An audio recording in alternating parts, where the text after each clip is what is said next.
Bismillahir Rahmanir Rahim. I read over your letter, brother, and I wanted to actually reply to a few points that you've raised in this letter.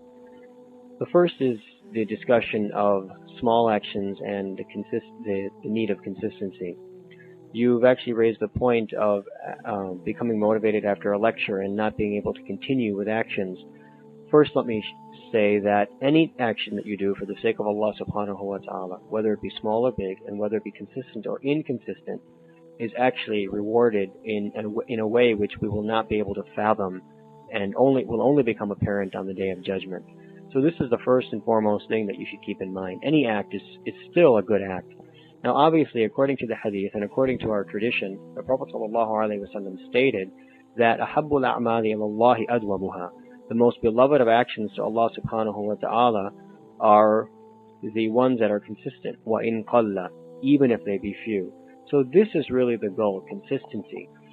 And I think this is one of the key ways by which you'll be able to judge the benefits of the particular gatherings that you attend.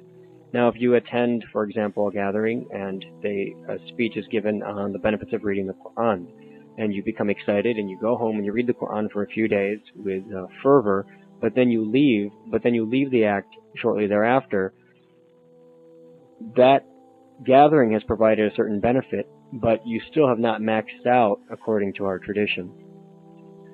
The idea would be that you be able to attend certain gatherings where you can develop a level of consistency. Now, this is one, dependent on the gathering, and two, dependent on your environment. But if you can attend such gatherings and find and seek such gatherings, then you'll truly be able to achieve pinnacles within the deen. I can give you a personal example. When I was first seeking out a teacher, and I had the opportunity to meet Sheikh Zulfikar, who happens to be my teacher in Tasawwuf in Pakistan. When I met with him, he actually gave me a one-on-one discussion on the benefits of doing wudu before doing the ghusl. He spent at least 30 to 40 minutes discussing the benefits from the Quran, from the Sunnah, from Hadith, and also from a medical standpoint. And what I recalled, although I didn't become his student at that moment, what I did recall months after that is that I continued to do the ghusl, I continued to do the wudu before the ghusl, even though I continued to do the wudu before the ghusl on a regular and consistent basis. Now, in the past, I had attended many gatherings where I would perform an act once or twice or three times, and then I would lose consistency. But this was one of the very few opportunities that I had in my life in which I was taught something, but then it sort of stuck and it attained some degree of consistency. And that was really one of the major criterion by which I judged Sheikh Zulfikar before I actually took him as my teacher. And so in the same way, when you attend gatherings and when you attend lectures, this is one of the ways by which you can judge the amount of benefit that you're taking, namely in the sense that when your actions become consistent, you know that you've attained the proper company. The second point which you've raised in your letter is the whole concept of doing da'wah and developing yourself spiritually and where the balance lies and what should be done first. Now, I highly recommend that before you actually begin any type of active da'wah, you spend some time developing yourself spiritually. Now, this can include, obviously, the study of fiqh, the study of Quran, the study of hadith, because these are the tools of spirituality. But what you need to do is spend a decent amount of time developing yourself so that you actually have something to offer when you meet people to share the deen. This would probably be judged by, for example, being regular in your prayers, making sure that you're waking up for the Fajr prayer, reading Quran on a regular basis, etc. And I think this is very, very important. And you'll find this even as an example in the lives of our prophets. May Allah subhanahu wa ta'ala send peace and blessings upon them all. For example, first of all, you should know that when a prophet is sent, that prophet is sent at a time of extreme darkness.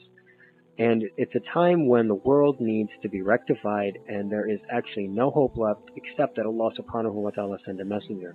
So the prophets come at the pinnacle of darkness. Yet, if you study the lives of the various prophets, you'll see that each of them spent a certain time developing themselves before they undertook their responsibility. For example, look at the life of Musa alayhi salam. Now he lived at a time when the Pharaoh, or Fir'aun, had reached the pinnacle of oppression.